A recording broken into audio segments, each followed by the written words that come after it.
Guys, आज हम बात करने वाले हैं पूजा पाठ करने के 15 नियम जिन्हें अनदेखा करने पर नहीं मिलता है पूजा का पूर्ण फल।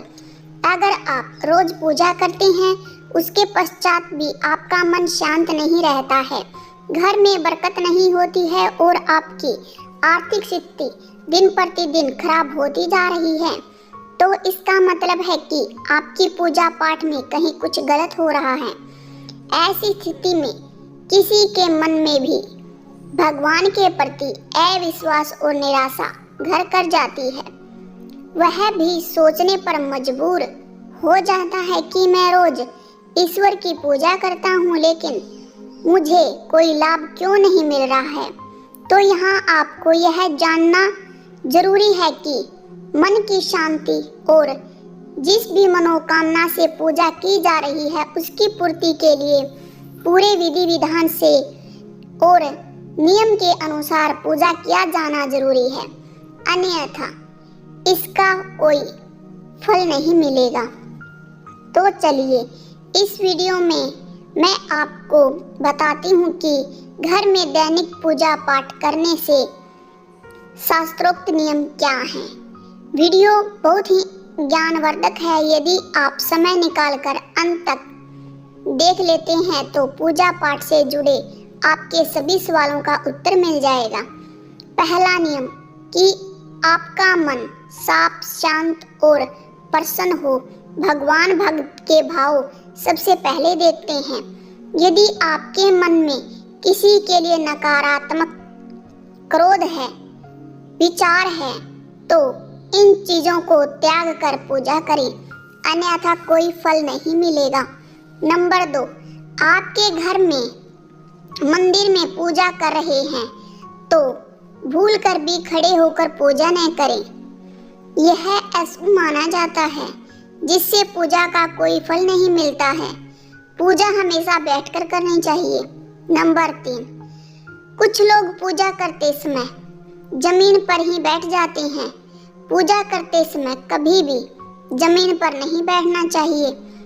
जिस तरह से आपने भगवान को बिठाने के लिए आसन दिया है, ठीक उसी प्रकार समय भी आसन पर ही बैठें। शास्त्रों में कंबल और कुश के आसन को पूजा के लिए शुद्ध माना गया है। नंबर 4, पूजा घर को घर के ईशान कोण में ही रखना उचित होता है। नंबर 5, पूजा घर में किसी एक देवी देवता की मूर्ति एक से ज्यादा नहीं होनी चाहिए। नंबर 6, पूजा घर में काम करने वाले सभी चीजों को जैसे घंटी, प्रसाद के बर्तन, दीपक, शिवलिंग, जनेऊ और भगवान शालिग्राम को साफ सुथरे कपड़े के ऊपर रखना चाहिए। ऐसा नहीं करने से हर रोज पूजा करने के बाद भी उसका उचित फल नहीं मिल पाता। नंबर 7, पूजा में सबसे पहले पंच तत्वों की मौजूदगी होनी आवश्यक है।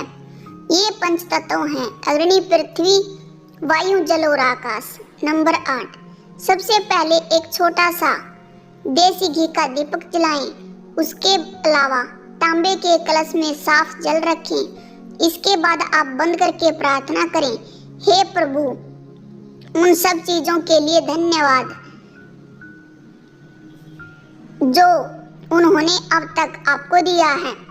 हर रोज ढेर सारी समस्याएं न गिनाएं, इससे अभी तक आपको जो कुछ भी मिला है उसका निरादर होता है। नंबर 9, प्रतिदिन पूजा का एक समय निश्चित करें और प्रतिदिन उसी समय पर पूजा करें। भगवान की पूजा करते समय दिशा का भी ध्यान रखें। आपका मुख पूर्व या उत्तर पूर्व की ओर होना चाहिए। नंबर 10, पूजा के लिए कभी भी तांबे के बर्तन में चंदन नहीं रखना चाहिए। सिर ढके पूजा करनी चाहिए। नंबर 11, पूजा के दौरान सिर ढकना भगवान के प्रति श्रद्धा भाव को दर्शाता है। पूजा के दौरान सिर ढकने के धार्मिक के साथ साथ वैज्ञानिक कारण भी बताए गए हैं, इसीलिए स्त्री हो या पुरुष पूजा के दौरान सिर जरूर ढकें। नंबर 12, इस बात का ध्यान रखें कि पूजा का स्थान घर के फर्श से थोड़ा ऊपर होना चाहिए, क्योंकि भगवान श्रेष्ठ है, इसीलिए आप अपनी बराबरी में उनकी पूजा न करें। पूजा के लिए भगवान को किसी चौकी में या फिर किसी ऊंचे स्थान पर ही स्थापित करें। नंबर 13, पूजा आरंभ करने के पश्चात चाहे कैसी भी स्थिति हो, कभी भी जोर से नहीं बोलें, किसी पर क्रोध नहीं करना, अन्यथा अपशब्द कहना पूजा को खंडित कर देता है। नंबर 14, आजकल ज्यादातर घरों में अगरबत्ती का इस्तेमाल किया जाता है, परंतु कभी भी पूजा करते वक्त अगरबत्ती का इस्तेमाल नहीं करना चाहिए। अगरबत्ती में ज्यादातर बांस की डंडी का इस्तेमाल किया जाता है, जिसे हमारे शास्त्रों में वर्जित माना गया है, इसीलिए हमेशा पूजा में धूप का इस्तेमाल करना चाहिए। नंबर 15, किसी भी देवी देवता की पूजा करने से पहले दीपक जलाना अनिवार्य माना जाता है। ऐसी मान्यता है कि दीपक हमारे द्वारा चढ़ाए गए प्रसाद रूप फल फूल और अन्य कार्यों का साथ ही होता है। अगर आप पूजा से पहले दीपक नहीं जलाते हैं तो भगवान को आपकी प्रार्थना नहीं पहुंचती है। थैंक्स फॉर वॉचिंग दोस्तों। अगर वीडियो पसंद आए तो लाइक शेयर सब्सक्राइब जरूर करें।